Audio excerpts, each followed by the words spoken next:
Good morning. Thank you for coming to the JCC, the SCA-sponsored classes for Tish'a BeAb. I'd like to introduce Mrs. Vivien Hidary. As we know, she is a fantastic teacher who gives of her time and her energy to inspire us with the Tanakh, and she's graciously offered to teach this morning for an hour. Hopefully, after you listen to Vivien's words, you'll be inspired to stay throughout the day. We have classes on the hour until 6:30. Please pick up a schedule at the front desk, and I hope you have a meaningful fast. Thank you, Rabbi, and I'm happy to share this day with you today. It's a day that we have in memory of Rabbi Dr. Ezra Labaton. It's also sponsored in memory of my father-in-law, Abe Hidary, alav hashalom. And it's a day that we are going to be commemorating the destruction of the temple. It's a very difficult task that we have. We're living in America. It's a time where all we want to do is escape any type of negative thoughts, negative feelings. We'll pay anything, we'll do anything to keep ourselves away from suffering. We are a generation that has cultivated a coping mechanism. And living in the digital age, the name of that coping mechanism is distraction. We have become experts at distracting ourselves from dealing with anything that's going to cause us any type of discomfort. The digital video games, people have spent in this year alone $61 billion just on digital video games. That doesn't include the music industry and the entertainment industry.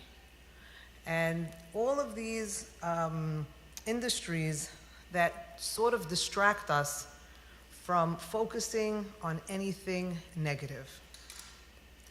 Today, we are going to do just that. It's our obligation for the people who came before us and for the generation that's going to come after us. It's imperative that we start to actually recognize what it is that we actually lost. I entitled this lecture, Picking Up the Broken Pieces? Yeah, Picking Up the Broken Pieces, because in order to understand what pieces we're picking up, we need to understand what was broken in the first place. And so most of you who've taken time out of your day to come are aware that we've lost not one, but two temples on this very day. And I'd like to spend a little time with you revisiting what it is that the temple represented.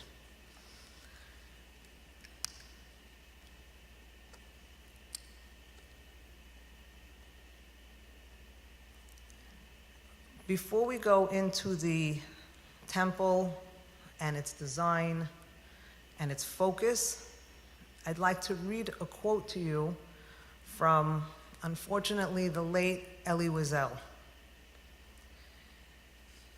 He wrote, "Never shall I forget those moments that murdered my God and my soul and turned my dreams to ashes."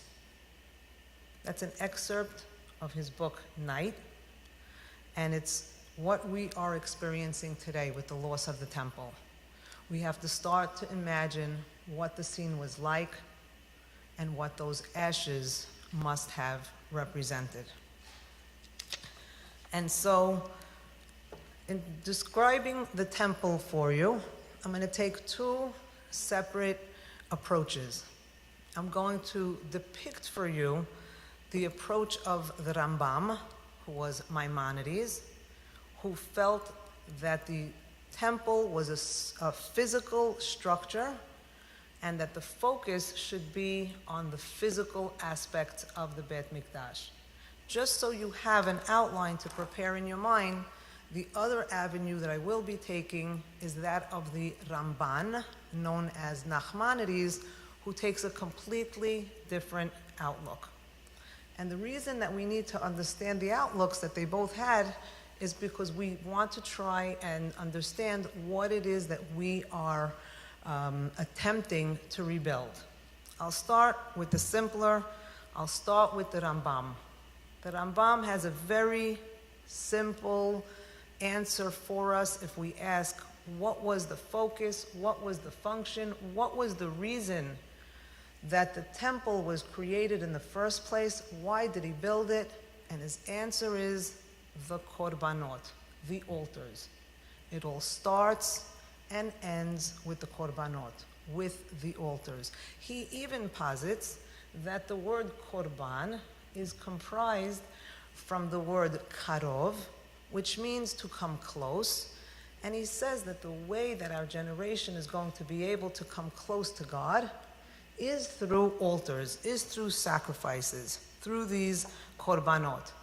And he goes further on to say that by bringing these sacrifices, he lived, by the way, he was a Sephardi who was born in the early part of the 12th century. And so his idea and his focus was that in order to remove the people from idolatry, because there is a big discussion on whether or not the Mishkan, which was the tabernacle, the earlier precursor to the temple, perhaps was built as a result of the sin of the golden calf.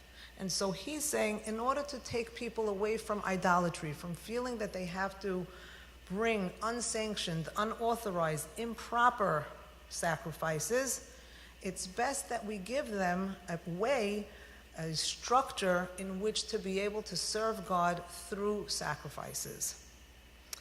The problem with this is that we have to understand idolatry in order to be able to understand where he's taking us. So Rambam starts to explain to us what is idolatry. If we look back to our earliest time that people or that somebody had brought a korban, anybody in the audience want to suggest what was the earliest sacrifice that was brought? Fantastic. Cain and Hevel. I see hands even being raised. That's very beautiful.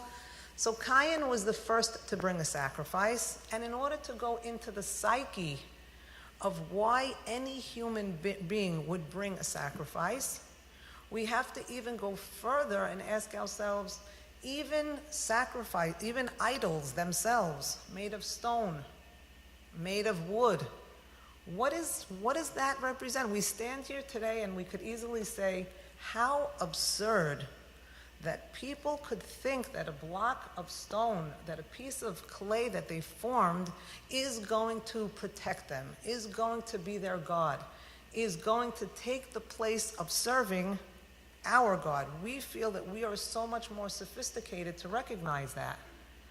But the reality is, they were very sophisticated-minded back then too. That piece of wood that they molded, or clay, or stone, that they fashioned into some type of an image, or a picture that they may have drawn, it wasn't something that they actually thought was going to control them and save them, because we all know that that wouldn't make any sense. It was their way of taking control of a situation.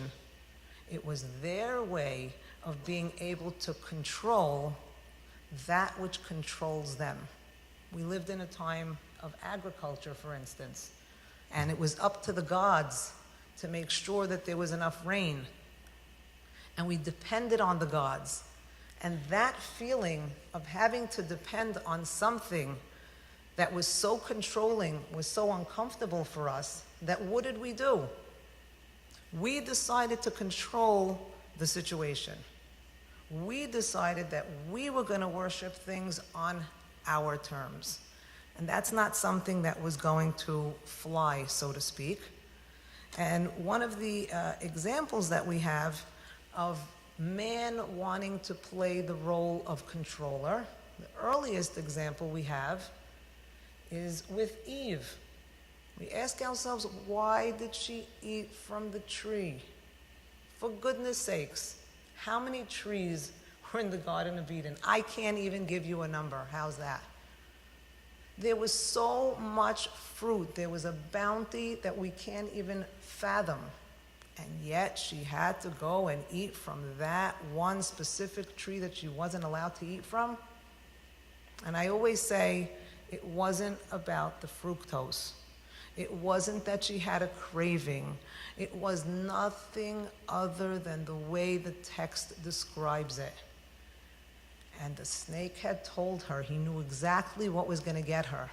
The snake had told her that on the day that you eat from that fruit, v'nifkechu einechem, your eyes will become opened, v'hitem kelohim, and you will be just like gods. And that, my friends, is what made her so drawn. It's what gave her the craving. She craved to be what? The controller, not the one who's controlled. She wanted to be a creator. She didn't want to be the puppet on the strings. She wanted to be the puppeteer. It's not much different today. Nobody wants to feel that they are totally not in control. And so, the irony of the whole story is that at the end of the day, what was her punishment? That she was going to be an em kol chai. Yes, she was going to give birth in pain, but she was going to be a creator. And what God wanted to tell her and teach us is that you don't need an apple, and you don't need a idol, and you don't need anything outside yourselves to be creators, because for the simple fact that I created you in my image. God is saying you already have within you a chip, and it is called godliness. You are created with this godliness, and you don't have to seek it from any type of external places. That's the one side of the Bet Mikdash, or the of the Bet HaMikdash, or of the Mishkan, that has within it an irony that we believe that a physical space, a physical place, physical vessels are going to bring us to a lofty, godly place. And so that alone, as we can see, unfortunately, from the destruction of the temple, that was not going to keep our temple alive.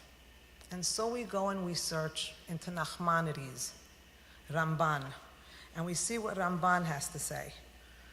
Ramban says that the centerpiece of the Mishkan, or of the Bet HaMikdash, what would you think the centerpiece, the crowning jewel would be of the Bet HaMikdash? The Luchot, the Aron, the tabernacle, the box that housed the tablets that had those beautiful cherubs on top of it. So he says, Ramban, that the temple was all about the spiritual. The tablets are a remembrance of the Har Sinai experience, the Mount Sinai experience, where God revealed himself. And he says man wasn't able to control or to sustain himself with the grand revelation of God. And so what did he do? He needed to have a situation that he could control. You know, there was lightning, there was thunders, there was a heavy cloud on the mountain. The people, if you read the passages, they thought that they were going to die. They couldn't handle such an intense experience. And so what Nachmanides says, what Ramban says is that the Mikdash gave us an opportunity to be able to control the environment, to control the situation, to create a space where we can function, where we can receive Pnei HaShekhinah, the face of God. And so I'm going to just describe the basic layout for you of the Mishkan, and then it later on went in grander scheme to be the Bet HaMikdash, which is what we are commemorating the loss of today. But we should recognize, and it's important for our community today, it's important as parents in a family, it's important for us to recognize not just what we lost, but perhaps why we lost it. So if you want to just have a small, in its most raw form, idea of how the Mishkan was structured, we had the centerpiece was the Kodesh HaKodashim. It was called the Holy of Holies. And about 1/3 of real estate in the Mishkan was dedicated to the Holy of Holies. The next section, right in front of it, was called the Kadosh, the Holy. And that had the famous candelabra, the showbread, a special incense, ketoret, incense spice that would create a smoke screen. That was another section. And then the last section we call the Chatzer. That was the area that everybody had access to. That's where the big sacrifices were brought, and everybody was allowed in that area. What's the problem with what I'm describing to you is access. You see, the first third that I described to you, only the Kohen Gadol, and only once a year was he allowed to enter. So there goes 1/3 of our real estate. The next third, which was the Kodesh, was only allowed to be entered if you were a Kohen. Now, what percentage of the population was a Kohen? For sure, less than 10%, and I'm being very, very generous. 12 tribes. You had to be from the tribe of Levi, but then you had to be from the family of Aharon. You had to be only between certain ages.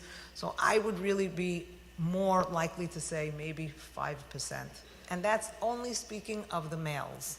So if you really wanted to take the population, you'd see it's a minute amount of people that were allowed to enter the second section.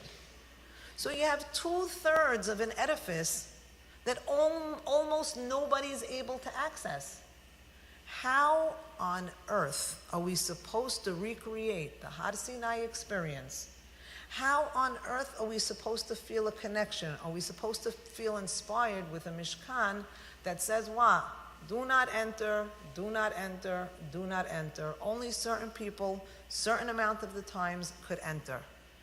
And if we wanted to democratize religion, the Mishkan might not have been the best way because many people felt alienated. And as we read the stories preceding the destruction of the temple, we see unfortunately that there was a lot of corruption. And corruption came because the few privileged took advantage of their superiority and of their rights to access. And so now we have for ourselves two situations. One, the physical. I told you the physical is very, very dangerous, because if we're going to build things that we think that we control, we are going to think that we are going to be in control and there's going to be no room for God. In the second model, where we want to bring a situation where we're reenacting Sinai, I hate to say this, but we were much better off in Har Sinai because all the people were allowed to be around the mountain. Of course, that didn't end well, because when Moshe didn't come down, it was a disaster. So what's a nation to do? What is the ideal? We have to ask ourselves the question, was the Mishkan actually the ideal? I don't know. We have to look back and we have to look a little further. And so man is now searching for an authentic relationship with God. I left you hanging. I told you just physical is not going to work and just spiritual is not going to work. What is going to work? I can't have you come here today and leave depressed, even though it's a depressing day. We need to have some type of resolution. And the resolution always lies back in the beginning of time. What do I mean by that? In order to combine the physical and the spiritual aspects of the Mishkan, one very easy reference we could go to and start to get a sense of what the relationship should be between us and God. And that is Avraham ba'ohel. It's very simple. You know, even before we had the Mishkan, we had this thing called Ohel Moed. It was called a tent of meeting. It was simple skins of animals that were fashioned into a tent that were held down to the ground. And when Moses wanted to speak to God, he'd go in front of that tent, there'd be a cloud on top, and boom, without anything, God would appear, and that was it. Man and the tent, otherwise known as man and God. The tent, the concept of every man's tent being his own personal mikdash, has its roots right there with Avraham. You know, your kids bring home those projects of Abraham's tent. It had 4 corners and 4 openings. What was required for God to come speak to man? What did we need? Did we have gold menorahs? Did we have bells and whistles and all these fixings? Did we have any of that stuff there? What was there? The most simple, organic of materials. We had man with an open heart, sitting by his tent, open and waiting to receive. That's what the word Kabbalah means. The word Kabbalah, you know, we call it Kabbalah, so we forget. Kabbalah is simply the idea of lekabel, to receive, to be open to receive. Finish. And that's where we start. We start to say, can we find a way to model the tent of Avraham? If not the tent of Avraham, how about Yitzchak? What was he known to do? Lasuach basadeh. When he came to meet Rivka, what was he doing? What does that word mean, lasuach, from the word sicha? He was having a chat. He was having a casual conversation. What did Yitzchak need in order to have an appointment with God? Did he have to go through a secretary? Did he have to travel? What did he need to do? He only needed to open his heart to be able to have a conversation with God. And next, but certainly not least, we have Yaakov. And I chose to use specifically, and Yaakov, of course, has many encounters in which he speaks with God, but I chose to go specifically to the famous ladder of Yaakov. I want to describe that scene to you. This is a man who ran away from his brother, who literally did not have even a shirt on his back. He had to ask for lechem le'echol ubeged lilbosh. He had nothing. He didn't have a pillow. You know the famous story. He had to put a rock under his head.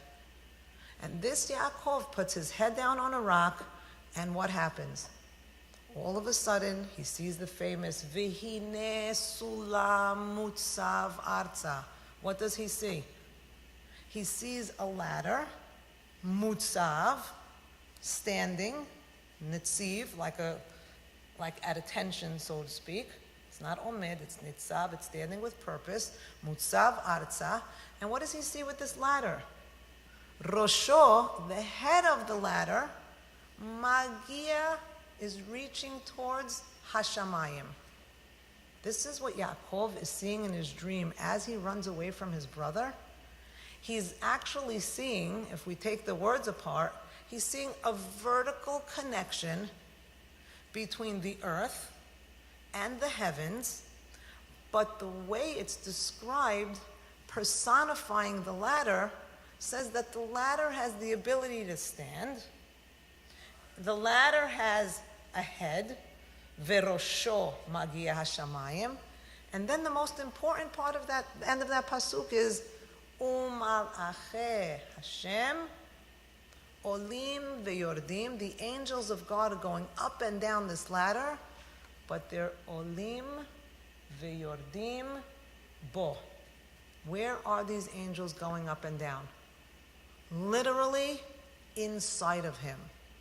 What Jacob is able to see in his dream is that man can be that ladder. Man can be that which connects the earth to the heaven. And again, back to my theory that we don't need all of these extraneous things. We don't need all this stuff in order to connect with God. It's so important in our scriptures that King David, who desperately wanted to build the Mikdash, who desperately wanted to build a house for Hashem, what happens to him? God sends him a messenger. God sends him a Navi. And that Navi is Natan. And Natan tells him, David, God loves you, but he does not want you to build him a temple. And only when David insists that it's not nice for God's presence to be in a tent while he's living in a beautiful palace, does God finally acquiesce. He says, all right, but your son is going to build it. You're not going to build it for me. I'm leaving that to the next generation. And so from the David story, we start to realize that God's original plan for man, what he most wanted right before he gave us the 10 Commandments, what was it that he said he wanted his children to be?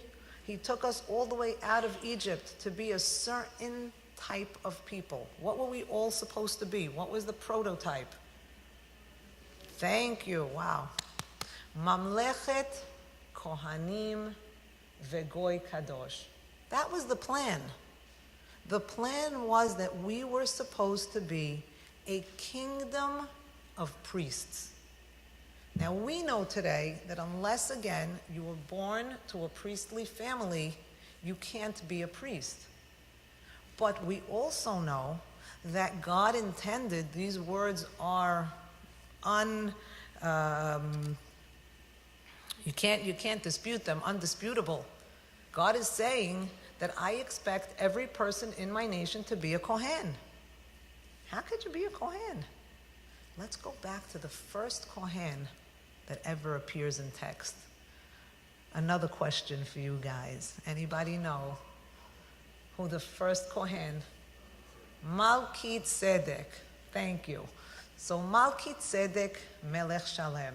Who is this guy? For those of you who may not be familiar with him, he lived in the times of Abraham, and he comes on the scene right after Abraham beats the 4 kings who had captured the 5 kings within whose sovereignty lied Lot. It was all part of the Lot rescue mission. And in that mission, Abraham comes out victorious. You know the famous story where the king of Sodom is about to say, Ten li hanefesh v'harechush kach lach. Give me the people, let the people have their freedom, but you keep all the spoils of war. In between, we have sort of like a commercial break.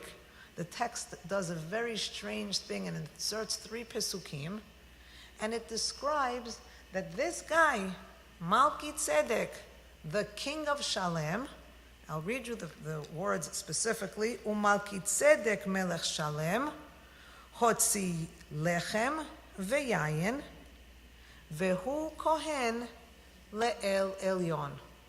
So before anything, they describe him as being a king, the king of Shalem, which we interpret very often to mean the king of Yerushalem, the king of Jerusalem. That's all it says about him, is that he's a king of Jerusalem. And it's not until he brings bread and wine to give to Abraham that he merits the status of being a Kohen. In simple terms, according to the simple text, what does it take to be a Kohen? He wasn't already a Kohen. He became one once he did what?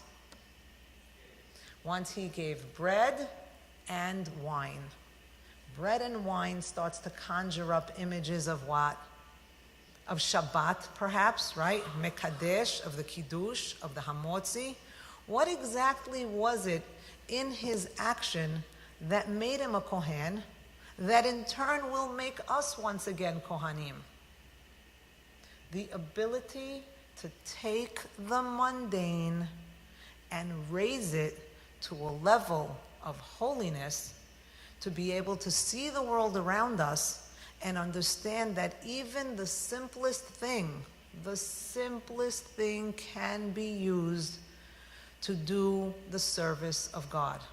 If we look back at the Mishkan in that way and recognize that everything was meant to serve God, then we'll start to begin to scratch the surface of what it means not just to be Kohanim, but what it is that we actually lost. What were those pieces? What are those broken pieces that we need to start to pick up?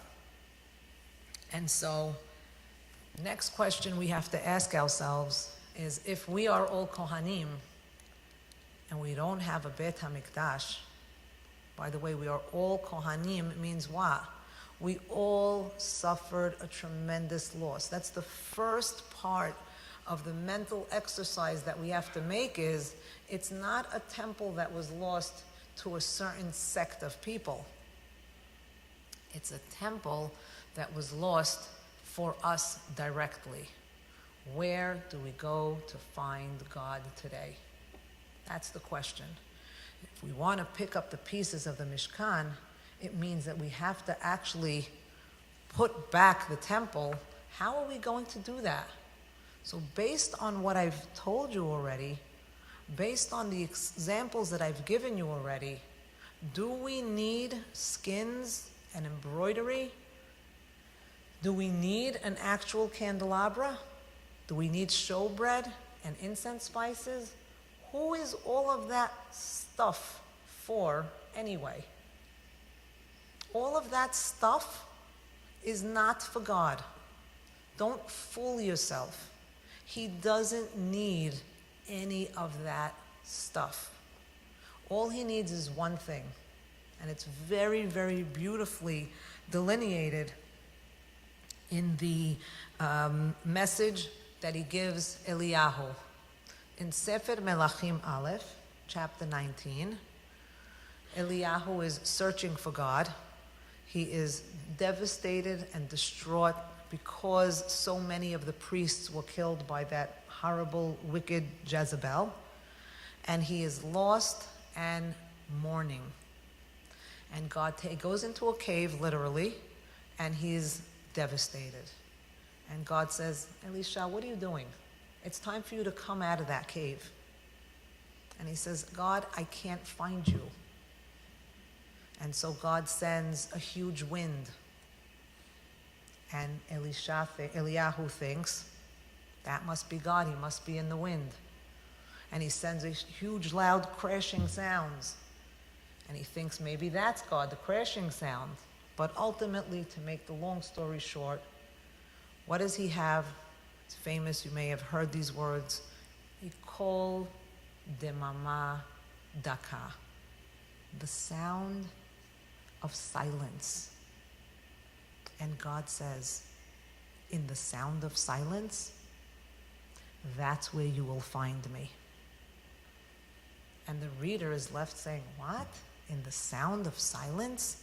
We've replaced the beautiful experience on Har Sinai with shofar and with lightning and thunder. We've replaced that with what? With silence? And the answer for us today is yes. We've replaced it with silence. We could compare it to that little cleft in the rock where Moshe had to stand, which we didn't understand that either. Why on earth is the God of the world, who's grander than the world itself, choosing to reveal himself where? In the smallest of spaces, in the smallest of places. You know why he does that? He does that for us. because he knows that human beings cannot possibly fathom something greater and larger than ourselves. He knows that it's impossible for us to relate to something so great and so grand. And so what does he do? He puts us in a place where there are no distractions. That kol demama daka is God's way of saying, I'm there all along. I'm inside you all along. Always was, always will be. The problem is that you keep drowning me out. You keep replacing that little voice that you have inside of you. You keep replacing that sound that is me trying to speak with you. You keep replacing that with distractive iPhone games, with distractive music, with a TV show, with sports. It's okay to have some downtime, but we have to ask ourselves, are we distracting ourselves because we don't want to think about reality? Because we want to remove ourselves from the pain and suffering that is reality? Pain and suffering, that humanizes us. Ignoring pain and suffering dehumanizes us. And so what is God trying to tell us? With all these little tiny things, these are small things that you could control, small spaces, lack of sound. It's not that difficult to find me. You don't need a huge edifice. You don't need any of that. You know what God tells us in picking up the broken pieces? I, says God, am in the broken pieces. If you want to remember the story of Hanukkah, what was left when every last piece was either broken or stolen? What did we have left then? The famous little pach shemen. Who remembers that pach shemen? That little vial of shemen zayitzach, of EVOO, right? Of extra virgin olive oil that we were able to use for lighting the menorah. That was the broken piece. That was the little piece that was left. And what is God telling us? I don't need a whole big shebang. Just take one little piece. Take one little vial of oil, and I will tell you this, after a destruction, I guarantee you that oil that should have only lasted one day is going to have 7 or 8 times the potency than it would have had there never been a destruction. And so today, when we talk about destruction and we think about what it is that we lost, rather than focus on what we lost, if we focus on what we gained, we don't usually do that on Tish'a BeAb. We don't usually allow ourselves to be cheered up on Tish'a BeAb. But our generation needs that. We need to cheer ourselves up by saying, we may have lost the temple, but you know what we gained? We gained an opportunity to go back to the raw, organic, unencumbered, direct relationship that once existed with God, that He Himself always wanted. When we think about the vessels, we need to think about ourselves. Every one of us is a human vessel of the Beit Mikdash. We, everybody here, all of humanity, all of mankind, has the ability to rebuild the temple simply by turning themselves into a temple. We turn ourselves into a temple. I have Sarah here. Ve'asu li mishkan, mikdash, ve'asu li mikdash, ve'shachanti, where? Betocham. It's pretty simple. You want to see the temple as being something physical, like sacrifices. You want to see the temple as being something spiritual, like the Luchot, like the Har Sinai experience. Well, what does man do? He consolidates those two things. He is the physical being who can attain spiritual greatness by opening himself up and allowing himself to communicate and to commune with Hashem. And with this, I wish and pray that we should all be meriting B'nechamat Zion. We should all merit to be able to see the building and the rebuilding of Jerusalem, but most the rebuilding of ourselves and through our connection, once again, with God. He's waiting for us to connect with Him. I wish you all a... Thank you.